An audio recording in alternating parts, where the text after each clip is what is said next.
Ah oui, d'accord, je vois. Ok.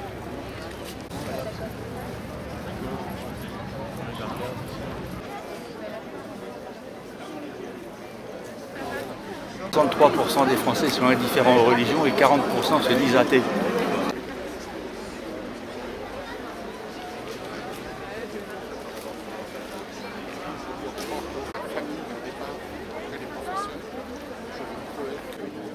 Encore étudiante alors? Oui, Pourquoi ici alors?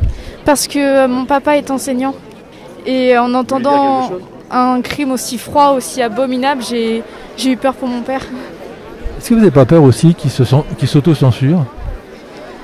En fait, je pense pas en soi, mais parce que c'est un prof de maths, donc en soi, il n'y a pas de danger. Mais même si les enseignants sont en danger, j'ai peur, quoi. J'ai peur que les terroristes prennent des mathématiques pour une offense à Allah, parce que la science est opposée à la religion.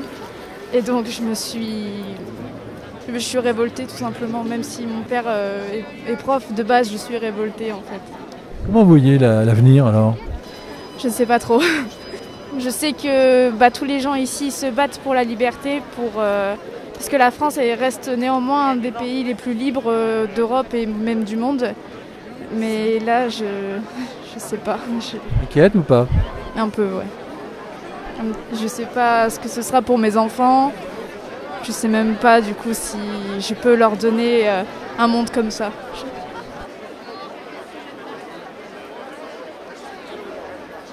Est-ce que vous pensez que vous êtes assez soutenu par la hiérarchie? Ça dépend des établissements. Ça dépend des établissements. Moi, j'ai des collègues qui sont dans des établissements où certains élèves refusent de mettre du gel hydroalcoolique parce qu'il y a de l'alcool dedans. Et alors, qu'est-ce qui se passe après? Rien. Il ne se passe rien. Mais ça dépend vraiment des établissements. Et des établissements où on est effectivement soutenu par le proviseur, par les CPE. Ça dépend vraiment des endroits, je pense. Vous enseignez quelle matière? J'enseigne le droit, post-bac. Et est-ce que vous osez aborder tous les sujets, notamment ceux qui sont liés, soi-disant, aux caricatures, enfin à la liberté d'expression? Oui, moi j'ai abordé plutôt ce qui était lié à la laïcité et au port du voile. Tout à fait, voilà. Vous pensez un jour être obligé de vous auto-censurer ou pas? J'espère pas, justement, c'est pour ça que je suis là aujourd'hui, pour éviter l'autocensure. Elle existe quand même peut-être. Ah peut-être, dans certains quartiers. Moi je suis pas dans un quartier difficile du tout, j'ai des étudiants, donc voilà. C'est un contexte très différent d'un collègue qui travaille en collège dans un quartier peut-être plus difficile, oui, tout à fait. Il faut avoir le courage de pouvoir aborder ce type de sujet, je pense, dans certains endroits. Nous, c'est notre rôle. D'ailleurs, c'était dans le programme, donc il a fait que son travail, visiblement. J'étais dans l'éducation spécialisée et le soir de Charlie, j'étais sur les foyers d'adolescents à expliquer ce qui s'était passé, à faire le même travail que Monsieur Paty. Et avec des enfants, des adolescents qui vont mal et qui sont facilement récupérables et qui n'avaient pas compris et qui pensaient que le mot caricature voulait dire insulte. On a repris le dictionnaire, on a repris un ensemble de caricatures d'hommes politiques, d'acteurs, de chanteurs. Et petit à petit, on en est arrivé à Charlie. On a parlé religion parce qu'un des jeunes a dit « c'est la faute des feuges ». Il voulait dire les juifs, mais il ne savait pas ce que c'était qu'un juif. Il a fallu expliquer aussi. Et on a fait ça toute la soirée. Et à la fin, un jeune a dit « mais alors, ça n'a rien à voir avec la religion. Il faut continuer ce combat. Ces manipulateurs sont des handicapés de la culture comme l'étaient les sociétés fascistes. L'école, c'est fondamental, l'école de la République. Mais aussi l'éducation, les éducateurs, tous les professeurs qui sont au contact des jeunes, tous les travailleurs sociaux, mais aussi les parents. Un enfant, il ne redit que ce qu'il entend chez lui. C'est clair, c'est net. Si un enfant a des propos qui ne sont pas dans les bonnes proportions, c'est qu'il a entendu quelque chose.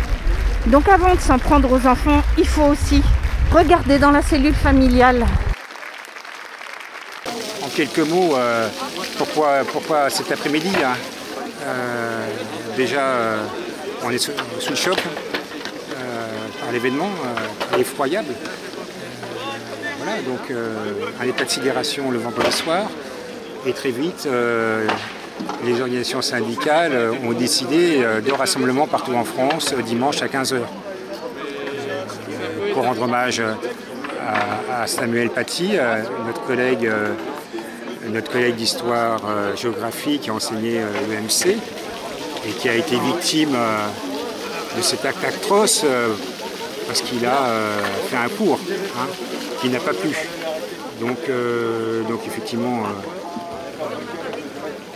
toute une profession est sous le choc. Il n'y a pas que la profession. Ça, voilà.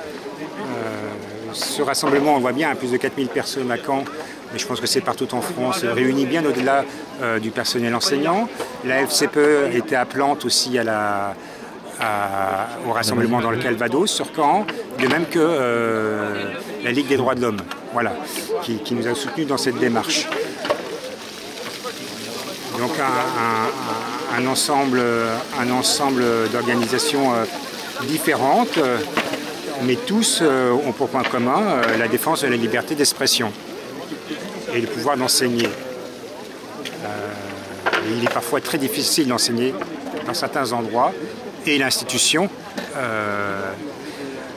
ne fait pas en sorte que ce soit facilité.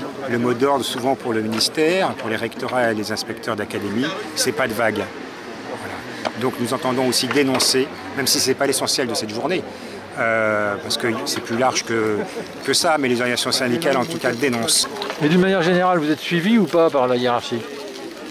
Suivi, non. Ça dépend des situations, mais globalement, il y a toujours le pas de vague. Voilà, essayez de vous en sortir un peu tout seul, essayez d'arrondir les angles. Voilà. Rien que ça, est-ce que c'est une situation normale? Ben non, nous la dénonçons. Le SNES FSU et la FSU aussi dans son ensemble a relié le mot d'ordre il y a quelques mois de pas de vague. Donc justement, les enseignants connaissent ce que ça veut dire, le pas de vague. Qu'est-ce que le maire d'une grande ville comme celle de Caen peut faire vis-à-vis d'un drame comme celui qu'on vient de vivre? Ce qu'on peut peut-être essayer de faire, et le maire ne suffira pas, il faut que ce soit un effort collectif, c'est prendre un certain nombre de précautions ou respecter un certain nombre de principes qui peuvent peut-être éviter que d'autres drames comme celui-là se reproduisent. Mais bon, si vous voulez, c'est bien de se rassembler, mais on s'est rassemblés encore beaucoup plus nombreux que ça en 2015 et malheureusement ça continue. Il faudra des années pour éradiquer effectivement cette sorte de fascisme islamiste, mais je pense qu'il y a un certain nombre de choses qui peuvent être faites. Moi je crois beaucoup à l'éducation et je pense qu'il y a une obligation d'éducation. Je pense qu'il faut obliger de trouver des solutions pour que chaque enfant aille à l'école par exemple. Et quand un enfant ne va pas à l'école, il faut oser dire à ses parents que si l'enfant ne continue à ne pas aller à l'école par exemple, eh bien les parents n'ont pas à recevoir d'allocation familiale. Voilà, des choses aussi basiques que celle-ci. Parce que le problème il est évidemment aujourd'hui sur le dévoiement d'une religion, l'islam, mais en fait on a aussi d'autres pratiques qui sont tout aussi attentatoires à la République. Je veux dire, quand on assassine un policier de sang-froid, c'est aussi un symbole de la République qu'on assassine. Donc je pense qu'il faut que nous ayons à chaque fois la même attitude et d'une manière générale qu'on ne confonde pas en quelque sorte générosité et laxisme, ouverture et puis aussi fermeté. Et voilà, on doit être extrêmement ferme sur un certain nombre de grands sujets, de grandes valeurs, et on n'a pas à transiger sous je ne sais quel prétexte, parce que c'est essentiel effectivement pour la survie d'un pays comme le nôtre, d'une société comme la nôtre à laquelle nous tenons, une société de liberté. La liberté, ça suppose aussi qu'il y a un certain nombre de règles. La liberté sans la règle, c'est la jungle et l'anarchie. Donc il faut que sans doute nous revoyions un peu certaines de nos pratiques, notamment dans la chaîne entre la constatation des faits, l'appréhension des auteurs et puis ensuite la réponse qui est apportée, la réponse judiciaire qui est apportée. Beaucoup critiquent les décisions de justice. Trop de laxisme. C'est effectivement assez troublant que par exemple une famille qui s'est vue refuser le droit d'asile par toutes les autorités administratives qui ont examiné le dossier voit finalement un juge quelque part l'admettre ce droit d'asile. Bon, il y a quand même quelque chose à vérifier sur ce plan-là.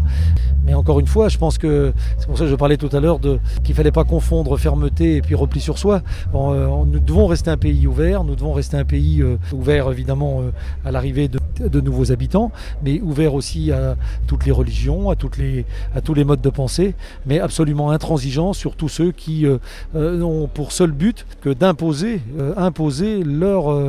leur pensée personnelle. Clairement, il y a aujourd'hui, on voit bien une montée en puissance, et c'est pas seulement sur le sujet, je ne fais pas allusion qu'à l'islamisme, il y a un certain nombre de personnes qui en fait considèrent que tout leur est permis pour imposer leur idée, qu'ils n'acceptent pas effectivement ce qu'aucuns appellent la démocratie représentative. Être démocrate, c'est accepter d'être minoritaire. Quand on est minoritaire, eh bien, on doit accepter effectivement que la majorité s'exprime.